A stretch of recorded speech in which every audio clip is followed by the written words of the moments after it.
Olá, seja muito bem-vindo e muito bem-vinda ao primeiro vídeo aqui desse canal, onde eu vou te ensinar como renderizar imagens 360 graus no V-Ray para SketchUp. Então, para aprender como é que faz, continua comigo aqui nesse vídeo.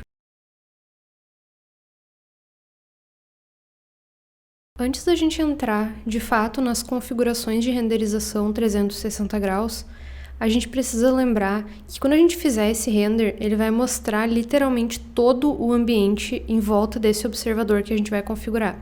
Então a gente tem que se certificar de duas coisas. Primeiro, que todo o ambiente está modelado corretamente de acordo com o projeto, de que a gente não se esqueceu de modelar ou de acrescentar nenhum bloco. E segundo, que todas as layers estão ativas. Porque quando a gente está modelando e trabalhando dentro do modelo, às vezes a gente desliga uma layer ou outra para que ela não atrapalhe. Por exemplo, nessa cena aqui que a gente renderizou, eu tinha desligado uma layer aqui que é o guarda-roupa, porque ele não me permitia visualizar toda a imagem, eu precisava vir com o visualizador mais para trás, então eu acabei desligando essa layer. Então, eu vou vir um pouquinho mais para frente aqui e já vou ligar essa layer para eu não me esquecer dela depois aqui desligada e acabar não aparecendo esse guarda-roupa no meu ambiente. Com todas as layers ativas, a gente pode ir para o segundo passo, que é posicionar o observador dentro desse ambiente. Para a imagem 360 graus, a gente sempre posiciona o observador no centro do nosso ambiente, né? Porque daí a câmera vai girar ao redor dele, vai captar então os 360 graus. Eu me lembro que é mais ou menos por aqui assim o centro, não precisa ser exatamente também, mas né, para que fique o mais próximo possível. Então eu vou posicionar aqui o observador. E depois de posicionar ele no centro, eu vou definir a altura com que ele vai estar olhando para esse render. Para a imagem 360 graus, a gente sempre busca colocar mais ou menos na metade da parede do ambiente, para que não apareça nem muito forro, nem muito piso nesse render. Então eu vou colocar esse observador a mais ou menos 1,50 m, 1,45 m. Aqui dá para ir testando, né, a altura que fica melhor. Isso vai variar muito de cada projeto, isso é proporcional. Se o teu ambiente tiver um pavimento duplo ou triplo, né, um pé direito duplo ou triplo, tu vai ter que ir corrigindo aí de acordo com o teu projeto para que fique mais ou menos visualizando aqui a metade da tua parede. Isso aqui também a gente pode testar e mudar depois, né? Mas só pra gente já ir acertando de início, é bom a gente colocar numa altura que pegue mais ou menos o olhar aí na metade da parede.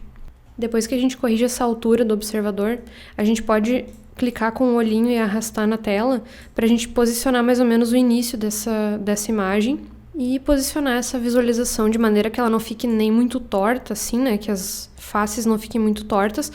Também não precisa ser perfeitamente reto, mas que fique mais ou menos assim, porque é a partir daqui que ele vai começar a girar a câmera. Então a gente posiciona de uma maneira que as arestas, né, as faces ficam mais ou menos retas aqui. Aqui a gente não precisa utilizar a perspectiva de 2 pontos, tá? Aqui só corrigindo mais ou menos já supre.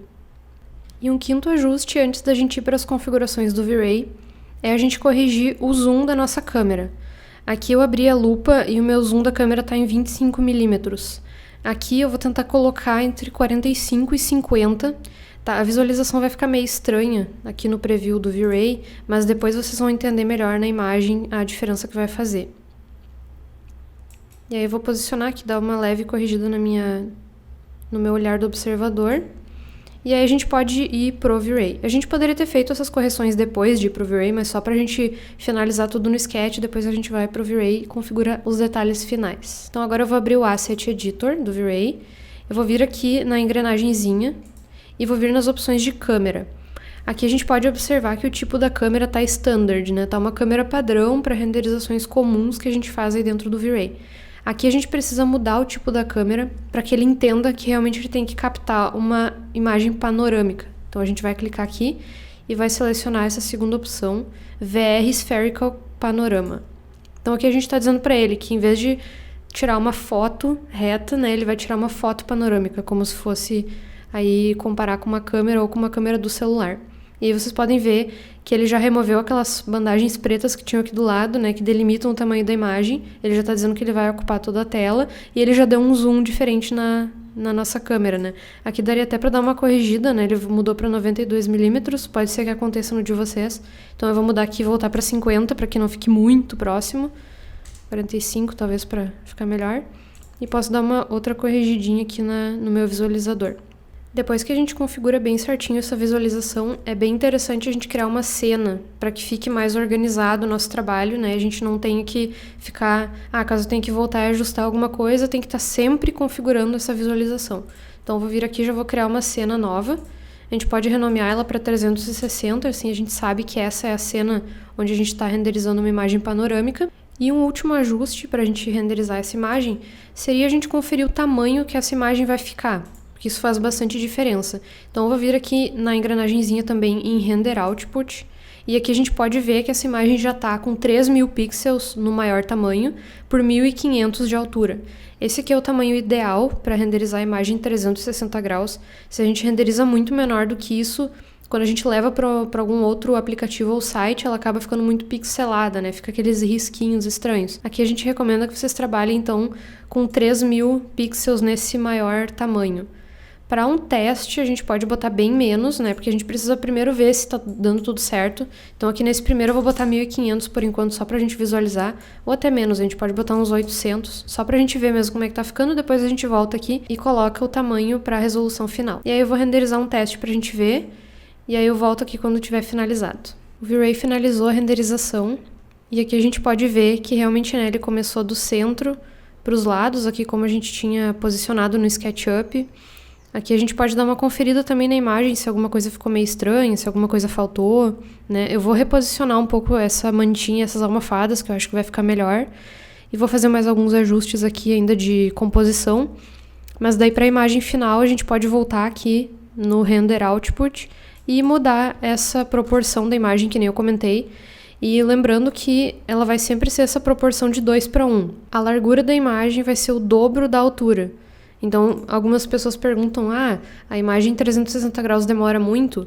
Se a tua imagem fosse 1.500 por 1.500, se ela levaria 1 hora, uma imagem em 360 graus de 3.000 por 1.500 levaria 2 horas, né? Porque seria 2 imagens proporcionalmente. Pode ser um pouco mais, um pouco menos, mas vai ser mais ou menos por aí. Tá? Então aqui a gente vai trabalhar com 3.000 por 1.500.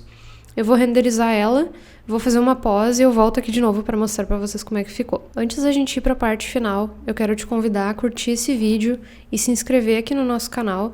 E se tu quiser também deixar um comentário aqui dizendo se tu conseguiu entender, o que tu achou desse conteúdo, isso nos ajuda muito e nos incentiva a trazer cada vez mais conteúdo aqui para o YouTube. E esse foi o resultado da imagem depois de renderizado e feito uma pós-produção básica nela. Aqui eu reorganizei a mantinha, as almofadas, que nem eu comentei, dei uma suavizada na iluminação. Mas esse foi o resultado, então, da nossa imagem em 360 graus.